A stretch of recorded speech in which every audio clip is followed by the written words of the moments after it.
When I first announced the subject for this week's broadcast, I had to kill the telegram, so to speak, until there was another development here in Washington.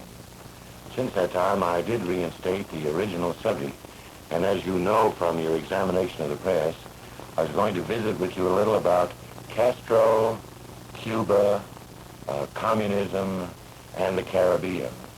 Now, that's a good mouthful, I can assure you. And it comes about because of a hearing, or a series of hearings, that we've had by the subcommittee of the Judiciary Committee of the Senate, which deals with this whole field of internal security. It comes about very particularly, of course, because of a young man aged 33 who was one-time chief of the Air Force in Fidel Castro's Revolutionary Army in Cuba. He came out of Cuba and took refuge in the United States, although refuge is not quite the right term, because he had been a resident of the United States for several years, and in that sense he comes back in his own right, and he is very legally here. When he first arrived in Florida after leaving Cuba, he was under detention by the immigration authorities there, and they held him for about a week. Then he was released and came to Washington, and we had a session with him, an executive session by the subcommittee on internal security.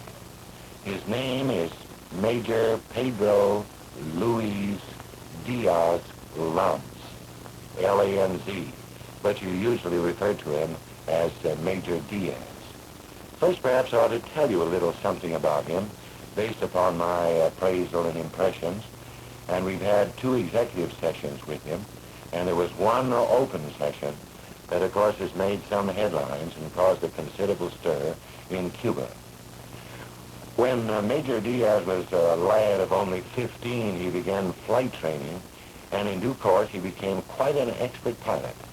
He flies, I think, everything that has wings: helicopters, little planes, multi-engine planes, jets, most anything there is. And is probably one of the best flyers, if not the best flyer, in Cuba, and probably one of the best flyers in the hemisphere, as a matter of fact. He's a man of some idealism and very attractive. He was married only recently to a very attractive young Cuban girl. But when he first came to the committee room, I asked him a lot of questions in order to qualify his background somewhat before we could get around to the story that he was going to relate. Working first in one field and then another, when the Castro Revolution came on, he went to talk to his father. His father, incidentally, has been in government service in Cuba for about 20 years. He's now an old man. He was an army officer, I think, in the regime of President Prio, and under Batista, he was court-martialed and put in jail.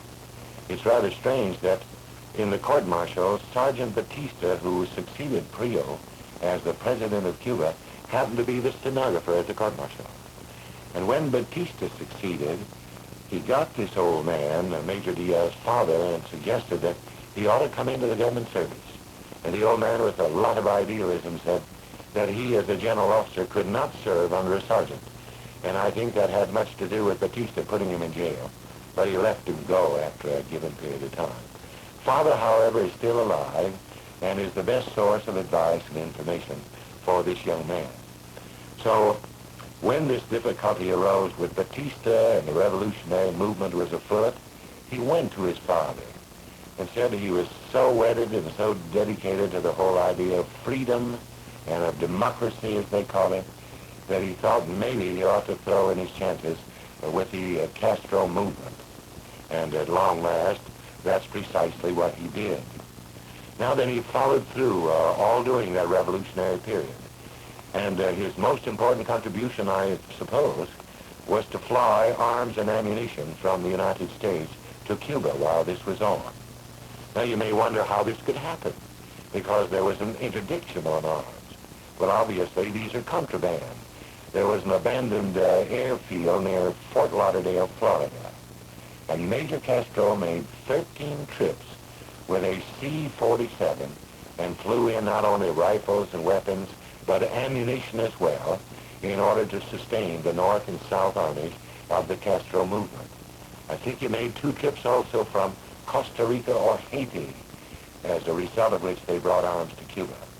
But it is generally admitted, I think, that he comported himself with valor and bravery, that he did a great job, and Castro made him the chief of the Cuban Air Force.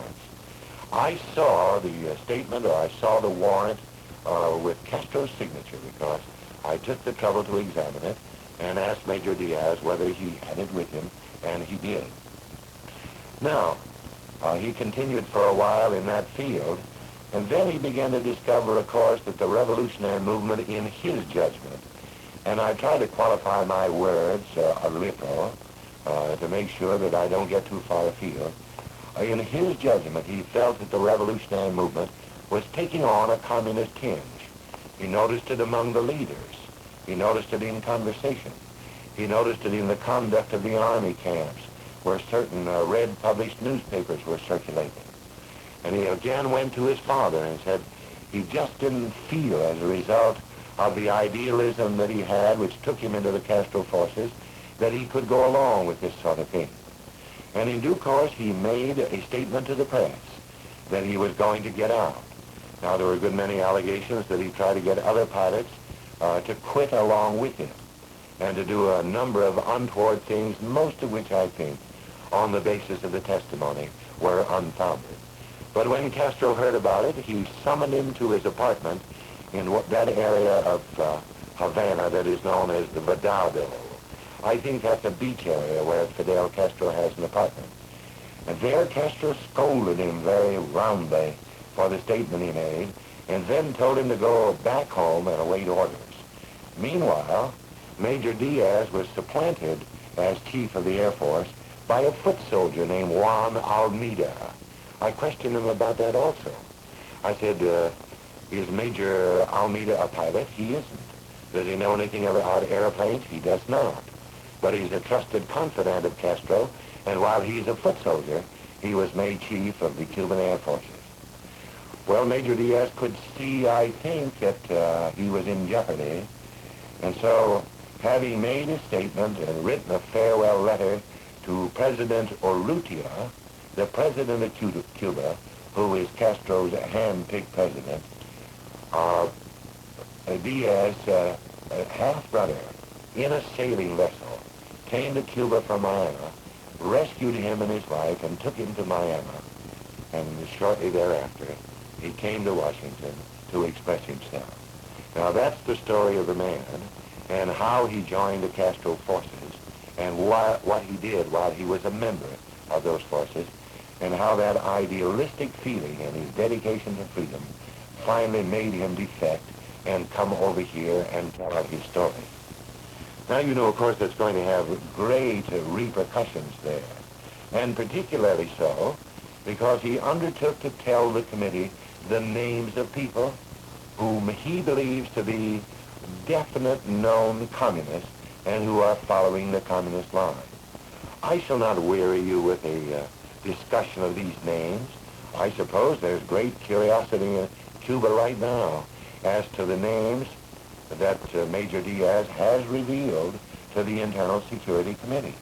But I can assure you that the names he gave and the titles and their addresses are the names of people who are rather high in the ranks of the Castro movement.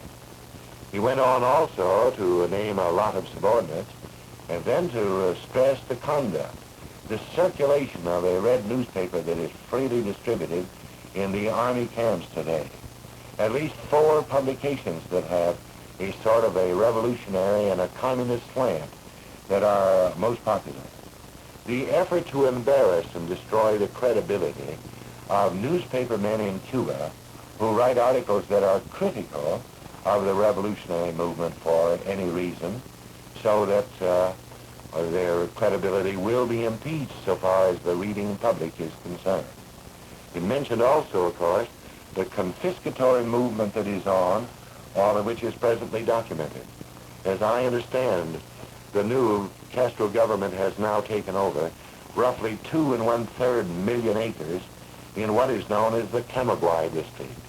That's the district that is given over mainly to cattle rather than to sugar. I thought, of course, that they were going to confiscate the land and turn it over to the peasants, that is to say, whack it up into suitable small areas that a family can cultivate, but that doesn't seem to be the case. It seems that they're going to make government cooperatives out of the land that is being confiscated rather than to turn it over to the peasants. The original owners will be compensated in 20-year bonds, but who knows whether the bonds will have any value at all.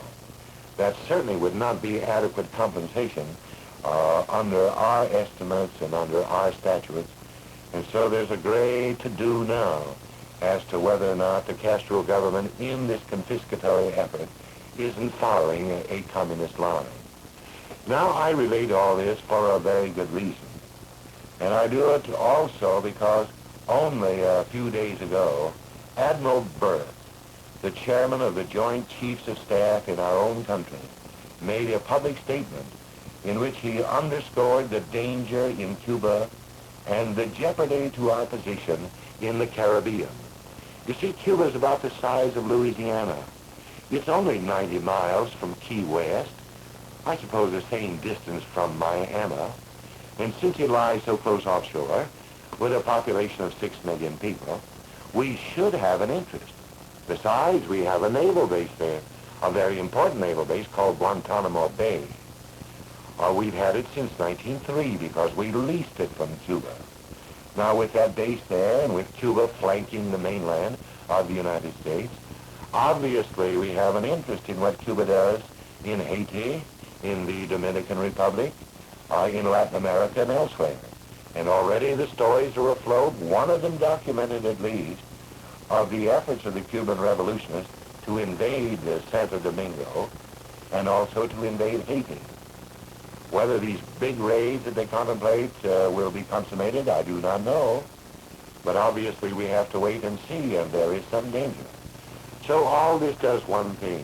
I think, as nothing else can do, it underscores the necessity for us to understand the communist movement, what it is, namely, the seizure of power by a small group, and the maintenance of that power by brutality and violence and deceit and force, and then, of course, to seek to maintain themselves in power with an ideology that, among other things, includes taking over all the instruments of production, taking over all the property and all the land.